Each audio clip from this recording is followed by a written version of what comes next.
unlike the last few weeks where we broke up Christianity, Islam, and Judaism in 3 weeks each. This is we're going to in one fell gulp today.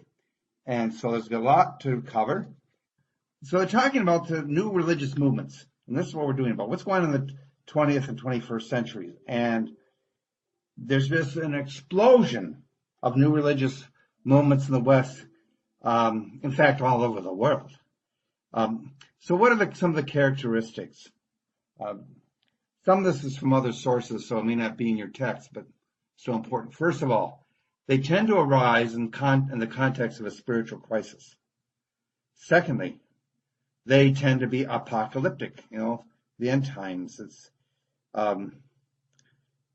because oftentimes they demand very radical expressions like moving together, pool all your resources, or change your job, or head for the hills, whatever, because the end is nigh. They have very charismatic founders. They're often eclectic in their beliefs. They sometimes pick and choose from this or the other. And one thing that they're very good at, if they're going to, and some of you picked this up on some of your discussion boards, is that they are very adept at the use of communication technology and social marketing.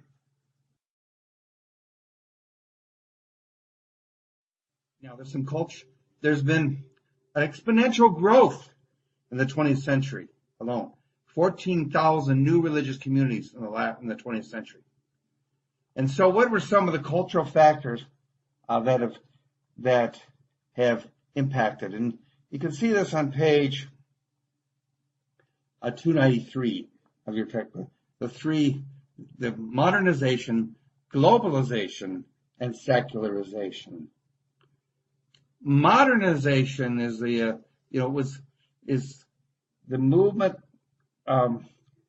where things become more illiterate and technology, urbanized and the like.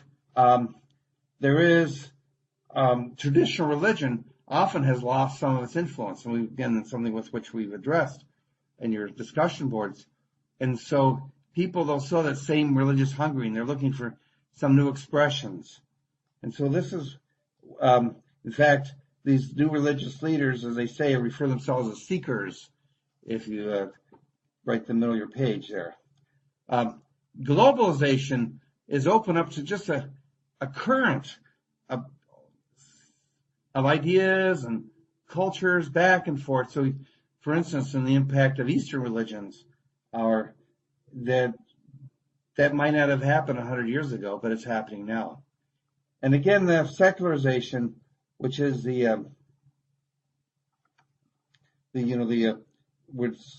mentioned that before.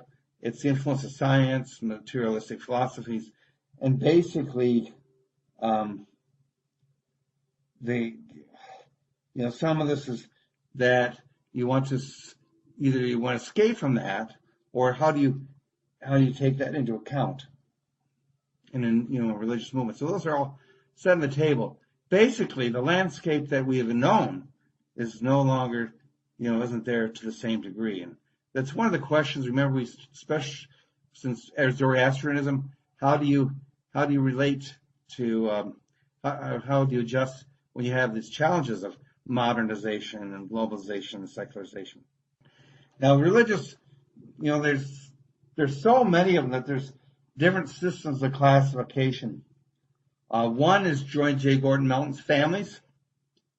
The Latter-day Saints, communal, spiritualist, psychic, ancient wisdom, magical, Eastern, Middle Eastern. We'll get back to that in a second. Roy Wallace, remember we talked about Niebuhr, Christ above culture, Christ against culture, something like similar. Is it affirm the world as it is? Is it a rejection of the world? Or does it live in some kind of accommodation, although they kind of look towards a higher goal? And then Peter Clark he talks about, he said also there's a social transformation or a self-realization. So it's changing society or changing themselves. Melton's 8 religious families. You can see this on pages 296 and 297. There's his classification system would be like the Latter-day Saints family, like the Mormon faith, or the communal family, like the Shakers.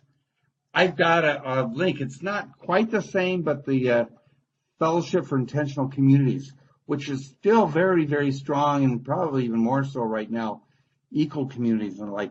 And some of them have some are not just, they just want to be off the land or whatever, or they alternative society, but some have a very kind of like religious foundation. And you've had some things where you had actually where there were corruption, and we'll get to that in a little bit. The Latter-day Saints family, sometimes they want to like restore to primitive Christianity. You have New Thought metaphysical family, like Christian Science or Unity. The Spiritualist Psyche family, like Swedenborg or ufology. The ancient wisdom groups. Some of these, I read some of these things with the ancient masters. I used to read, there's a bookstore in Berkeley that had that little stuff. Then there's a magical family, like Wicca, Eastern family, which is very pronounced, not just Tian Hinduism, but Taoism, Zen Buddhism and Tibetan Buddhism. We're well-known Tibetan Buddhist temple in Ann Arbor, for instance. And then there's the Middle Eastern family.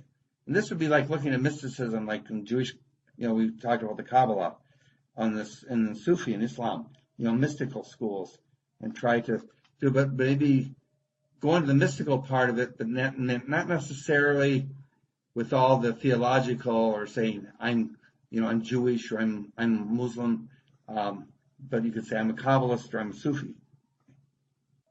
Alternative Christianities, and this happened with the Second Great Awakening, about the 1840s or so. There was this growth of New Thought, and there was this like the United Community. You might have seen some of their dishware, but there was a alternative community which is really fascinating. Then of course the Mormons, and we know about the 2012 presidential candidate, Mitt Romney's member of the Church of Latter-day Saint. In fact, as I see outside where I residence, I see 2 young men, oftentimes in bicycles, with the shirts and the mountain bikes and the ties, long ties. They're doing their Mormon mission work. Adventism. These would be like Seventh-day Adventists, or Jehovah's Witnesses. And then there's some we mentioned before, like the African Central, like Rastafarianism, that actually said that the former Ethiopian Emperor Haile Selassie was basically the second coming. Christian Science, and we'll get some of these in detail. With Mary Becker Eddy, New Thought, if you have right thought, you would be fine. Then you have something like the Family or the Children of God. And then you've got the Unification Church, the Moonies. The Family, Children of God, that was where there's like sexual promiscuity, came out of California, but you've had somewhere that way as well. Mormonism. It was founded by Joseph Smith. He had a number of visions in 1823, and he said he found plates where he would translate it into the Book of Mormon, and basically, natives were the lost tribe were here in North America, and that he founded then the Church of the Latter-day Saints. He was shot by a mob in 1844, and then Brigham Young in 1801, who lived to 1877, carried on with his westward sojourn. And that's what their beliefs say. You worship only God the Father and Jesus Christ. There's a progression in humanity towards a possible sharing in divinity. There's a restoration of Christ's original church through modern-day prophets. The priesthood of Jesus Christ was lost after Christ's death. And therefore, this restoration began with the modern prophet of Joseph Smith. There's a strong missionary thrust. And there's a big believer in service and tithing. And that's why these tremendous buildings and institutions and things like Brigham Young University. And they also believe that ancestors can be saved. So if you want to just go through Ancestry.com, you can thank the Church of the Latter-day Saints because they went at it with vigor in terms of getting genealogical records. And of course, it started expanding. And so now other folks can take advantage of that as well. Is the Jehovah's Witnesses. And this was founded by Charles Taze Russell in 1852 to 1916, and he founded in 1879. He had a literalist interpretation of the Bible. He said the Trinity is not biblical. Jesus is not divine. And there was only 144,000 to be saved. They eschew blood transfusions, and they do not celebrate birthdays. And so others, the immortal souls, others can be saved outside the 144,000.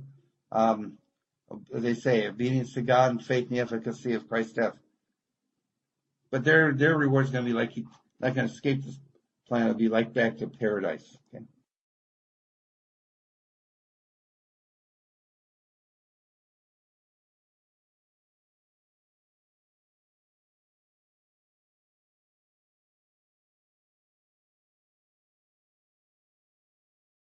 Another of these new Christianities is Christian Science.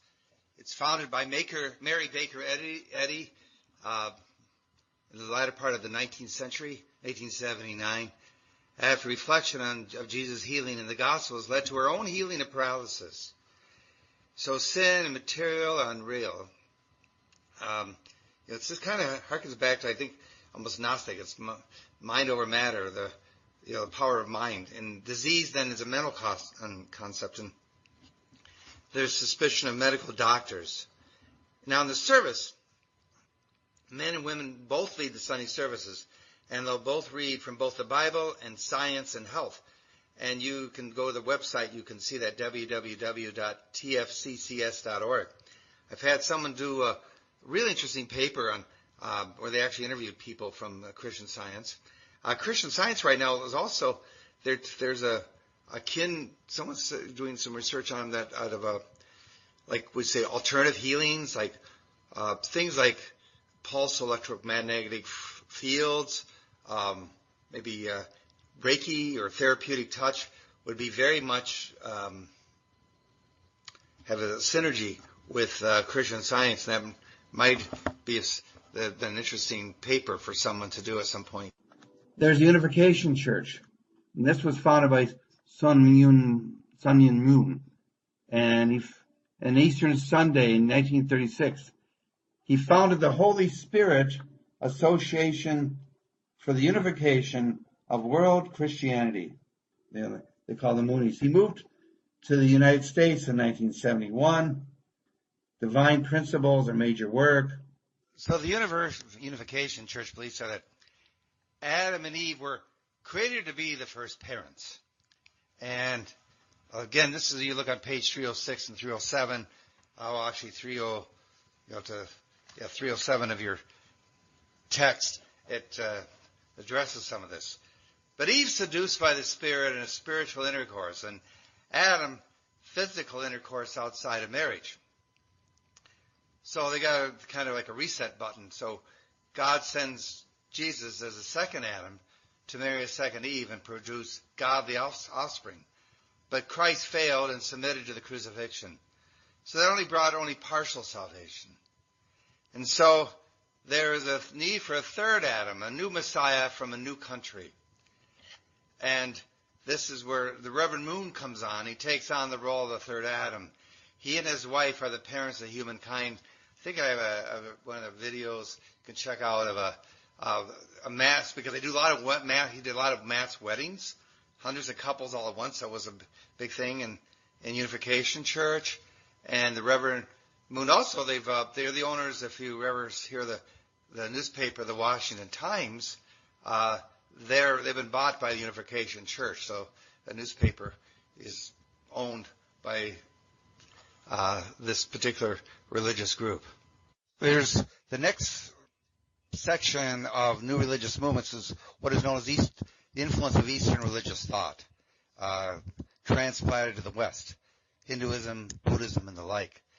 But here are some examples, and you'll see web resources or YouTube in your, and I would suggest because it's really fascinating. You have Swami Vivekananda, who is a 19th century promoter of Neo-Hindu thought and has a great influence on Mahatma Gandhi.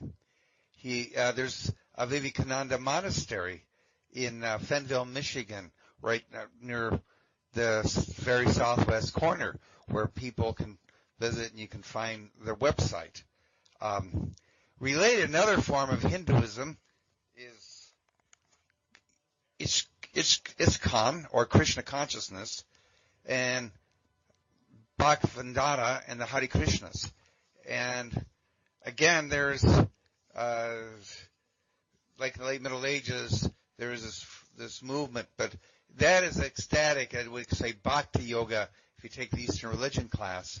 And you used to see the things in the saris, and they used to sing in the Hare Krishna, singing over and over again. You see that in the musical Hair. Used to be on the airports, but this is a very big. This is a very big, but kind of a popular rise in the West, and we kind of know. In fact, there used to be a restaurant, the Hare Krishnas in Detroit. Osho, Rajneesh Chandra Mohan's eclectic mix of Hindu, Buddhist, and New Age ideas. He was in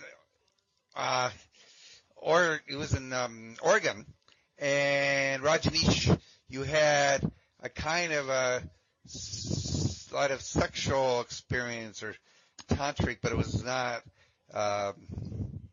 It was reminded a little bit of the Children of God. There was some notoriety. You see people wearing orange. They had their own little town. They had in a community in rural Oregon in I think it was the 1980s. But again, you can look on about them. Transcendental meditation, Maharishi Mahesh Yogi, which is self-realization. And TM is, you can see that, we'll a little bit more about that in a bit, but they even have it was Maharishi was using a form of meditation, transcendental meditation, which they've done a lot of research on and has a lot of benefits. He was a guru who really had an impact on the Beatles, and they now have a university in Iowa, and there's see a website for them.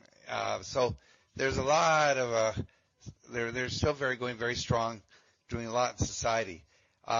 Madame Blavatsky, spiritualism, Theosophical Society, but that has to do with New Age, what do we say today, like mediums and like other ascended masters. So that is another form, and there was some influence where she influenced Rudolf Steiner. So that was big in the early part of the 20th century. Perhaps the first influence of Hinduism or exposure in North America was in the Self-Realization Fellowship.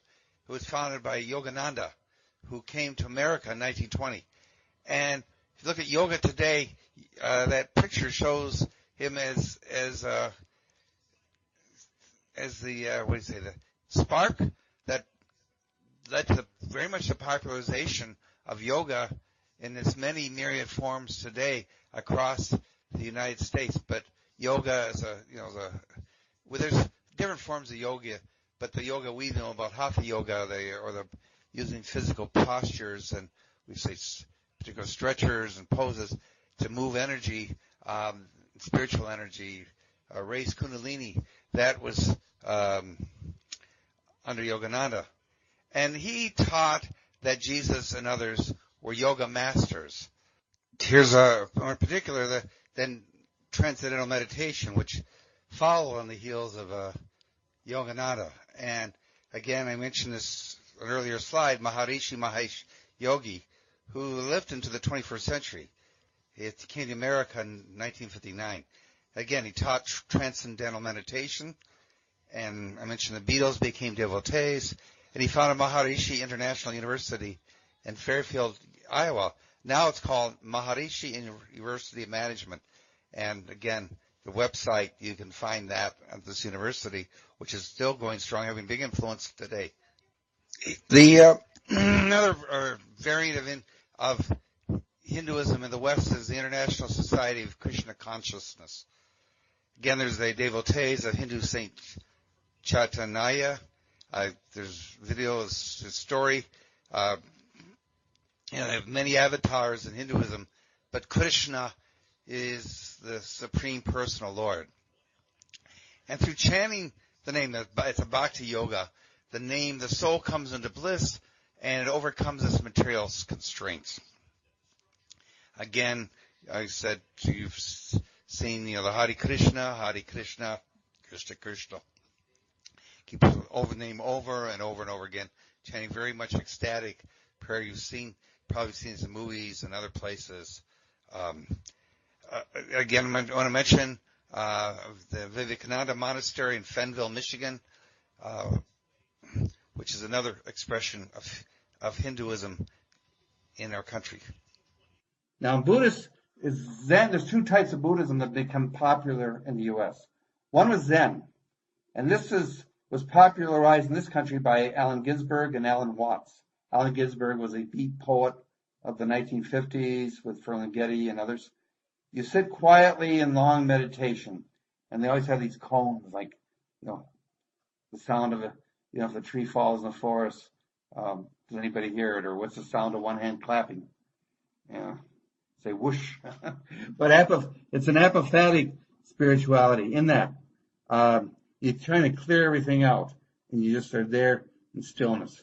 And that's that kind of discipline of that. Vajrayana Buddhism is known as Tibetan Buddhism. I know there's a couple in the Detroit area and Ann Arbor to inspire Tibetan monasteries or prayer centers. And this is more cataphatic spirituality, if you recall. It's, smells and bells and images, and it's very devotional. Its spiritual head is the Dalai Lama. And I think there's a web link with him that you can look at his website. And he was born in 1935 and in Tibet. And since the Chinese government took over in 1959, he's been exiled, living home base in, I think, India. But he's a worldwide kind of spiritual leader. He's one of the great people of the world.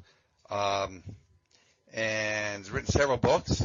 He uses again, cataphatic chanting, images, prayer wheels, etc. But if you, I've read a couple of his books, and they're very, very, there's a lot of depth in spirituality.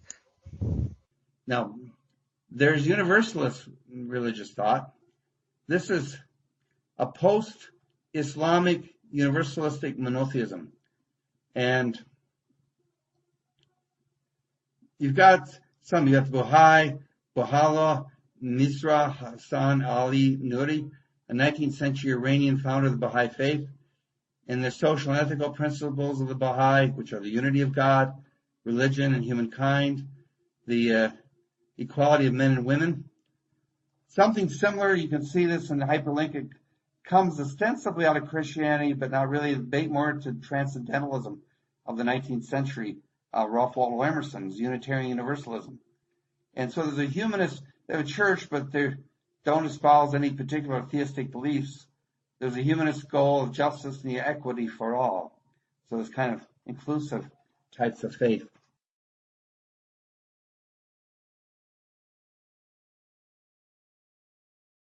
Baha'i began in 19th century Persia, and it was founded by Ali Muhammad Shirazi in 1844. Said he was gateway to the hidden Imam. And then his follower, which there's Misra Hussein Ali, that's 1892. He took the name of Baha'u'llah. There's the unity of God and humanity. All previous great religious leaders are manifestations and messengers of God. So they're very inclusive. Total equality of men and women. What appears to be evil is the absence of good. There's a call for daily prayer. Justice for all is their tenet. And they really said there should be universal language and a universal education. Probably the language is not going anywhere soon but their education, there's a lot to them. I didn't talk this stuff in about Rastafarian, but we mentioned that it was basically in Jamaica. They talk about I know they talk about ganja and the marijuana, but you see the Nazarites, they don't shave their head, and so there's some interest with Hebrew scriptures. But let's go to theosophy. In the United States, the champion there, and in fact, you look on page 310 for pictures there, the Theosophical Society. The U.S. champion was Helena Blavatsky, who lived in 1891. She founded the Theosophical Society in 1875. And they stated, their secret doctrine stated, all reality is one. And you can see the three rules to remote, ancient modern religions, integration and explain laws of nature, nuclear brother, nucleus of universal brotherhood. Now, anthroposophy, there's Rudolf Steiner, and he was more interested in application educational material. And as a matter of fact, you've got very much in the yoga,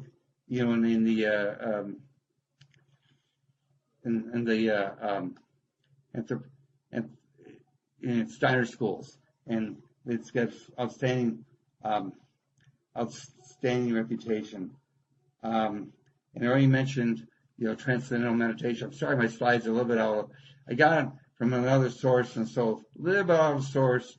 And so you look on page 311, we've covered that. I got to mention Yogi Flying, that by kind of meditating, almost like you can levitate a little bit in the air. Let's hope, and sometimes you look like you're hopping, but you can actually, there's some videos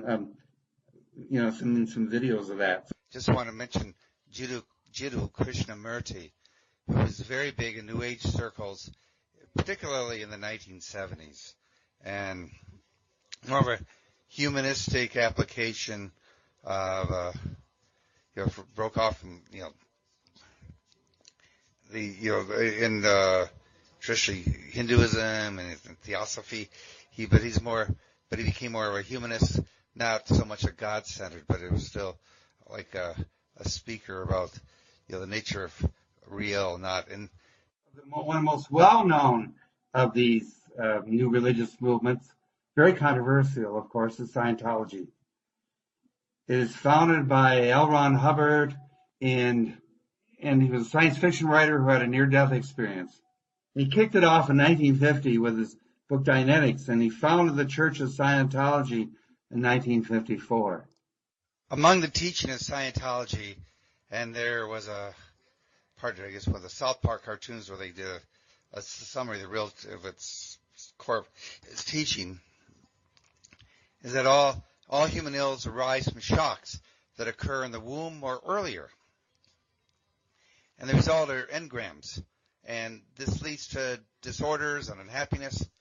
And the technique of auditing they're used to ferret out these engrams through an e-meter, what they call it to get clear, kind of like some kind of psychology. And then millions of years ago, from another planet, Thetans created matter, energy, space, and time. But they in turn became trapped in matter. And then so that once clear, one can become an operating Thetan and become freed up. A couple of famous Scientologists. There is John Travolta and Tom Cruise, and there's Leah Remini has a show where she kind of takes on the religion. Needless to say, it's a very controversial faith. There's another category called the esoteric and neo-pagan thought. Some come from influence of mystical traditions such as Jakob Boehm and Emanuel Swedenborg. There's videos to each of these, and Swedenborg, there approaches of insights or whatever, the thoughts of the day. So there's a lot of similarities to this. Ecknar was a man named Paul Twitchell who channels the Eck Masters and Astral Voyages. And about channeling, you may be familiar with heard of that, or Astral Voyages, out of body experiences. The Raelian movement is interesting. Is the UFOs, Claude Rael, Vorian, and ufology. So if you look at things like the ancient aliens, this is an area which really is kind of reflective of that we were visited before. Some are wise teachers. Some people have been there, but there's a video which tells the story of that. I won't mention, again, the aforementioned Scientology, and then Wicca, which is trying to recapitulate understanding what witchcraft or witches in the Middle Ages, but it started in the 1950s, a divine magic within nature and the mind. So the thing about the neo-pagans, is that there's a connection with nature. They see themselves as more connected with the divine feminine than what they see as the patriarchal monotheistic religions. They seek a connection with nature, and that pantheism is a strong thread through many neo-pagan religions. That the pantheism, remember, as opposed to panentheism, pantheism is that God's in everything. The divine's in the divine is everything. It all adds up to the divine, so there's no distinction. And they draw a lot of their inspiration from pre-Christian and Native American spiritual traditions. I remember I did Native American ministry, and I know some of my Native American friends were really frustrated because they argued that there's these New Agers came in and they were kind of play acting that. They didn't really go into the discipline. They're not part of their tradition. They weren't invited in, and they're just kind of some of the elements. But anyways, and so the question is New Age. It's an umbrella term for many of these impulses, whether you're talking about crystals, druidic, holistic health. So even, are you talking meditative music? You see that the spa music that's New Age, personal transformation emphasis. The new mind. The problem with the term New Age is that people are like, New Age. It's so generic. And so what are you talking about? There's a huge difference between getting a massage and someone channeling. So the Wiccan religion, it's the revival of the old religion of witchcraft. And they would argue that their source is Paleolithic. And the goddess of fertility. And they would argue that Christianity turned this old religion to the devil. And there's some actually truth to that. It was that women who were herbalists, were burned to the stake as witches. There's a worship of the goddess. They worship in covens, and the meetings known as Esbats. And they have great festivals of what they call Sabbats. And I remember reading I went to one bookstore once where they did hand fasting, which is their equivalent of a marriage ceremony.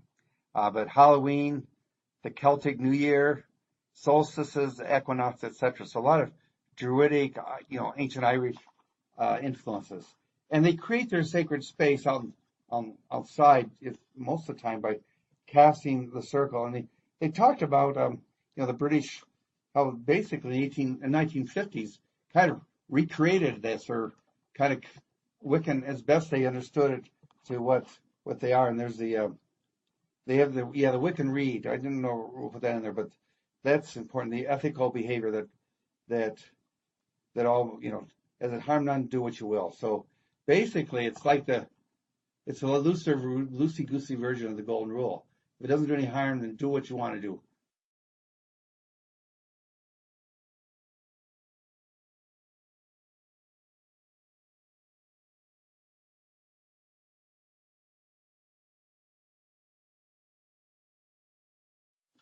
Then you have the New Atheist, the Baron de Holbach, and the Enlightenment were against the Church and Christianity.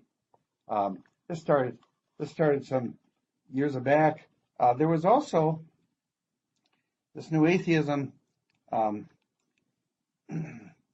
Started. That was in these late 1700s. And then I remember when I was younger, the Death of God movement, which was picking up that, Nietzsche's work, that God is dead, and is God dead? And, and in fact, Time magazine's, I think their best-selling cover ever was, Is God Dead? In black with white lettering in the middle of it.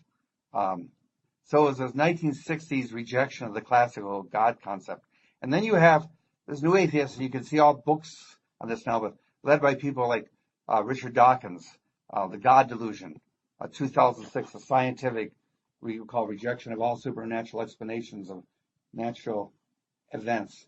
But there's, was it Christopher Hitchens, and there's, who's the other, there's another person who's a neuroscientist out of California, I think it's Harris. He's written a number of books on, kind of deriding religion. And so but people have said that the New Atheist becomes a religion of their own because they have their own doctrines. And so it's kind of interesting to see that they can be as fundamentalist as any fundamentalist Christian. Then you've got Finhorn. It's a New Age utopia. We talked about, I mentioned earlier in this chapter about intentional communities. This is the classic one. It's established in far north end of Scotland in 1962 as a communitarian community. They really interesting. They had a lot of New Age practices, magic, crystals, altered states of consciousness. But they also combined with ecological farming. And in fact, they're very big on permaculture. And there's been some innovative food growing which has come out of them. And they would be known as a world accommodating community. Well, let's summarize all this. What is ultimate reality? Almost no new religious movements attempt to move beyond a mere material existence to a higher level of reality. The Eastern family and new religious movements teach that the soul can transcend this world through meditation and living wakefully. Are you awake? Alternative Christian new religious movements, however, assume that ultimate reality is to be found in the union with the biblical God, although maybe in a kind of a more meditative framework as well. Most new religious movements assume that a change in moral consciousness is necessary to achieve true understanding of self and reality. Christian scientists insist that humans are essentially spiritual beings. Wiccans, by contrast, believe in living in harmony with the divine forces of nature. Scientologists strive to recover creative energies suppressed by the reactive mind. And Baha'is look forward to the peaceful coexistence of all peoples and faiths once the universalistic monotheism prevails. You can remember, Baha'i came out of Islam. And again, the kind of different, they're forward-looking. This world's passing by. There's some change, internal change that has to happen in our consciousness, awareness, and there's cross-fertilization of different traditions, which you see especially like some of the neo-pagan or others that kind of very interesting. So what is our ultimate purpose? For many new religious movements, the purpose of human existence is to achieve enlightenment and the realization of the true self. And practitioners of transcendental meditation, for instance, believe that the unity of body and mind through meditation connects humankind to a universal intelligence. There's out there, something they call the Akashic library. Some of them, you know everything and you just forget it. Someone told me what's the one about those genius babies? That was basically the point, that we know all this stuff and then we forget it. For Scientologists, humans achieve their maximum creative potential by releasing themselves from irrational fears. Mormons look forward after death to achieving unity with God and ultimately divinity itself.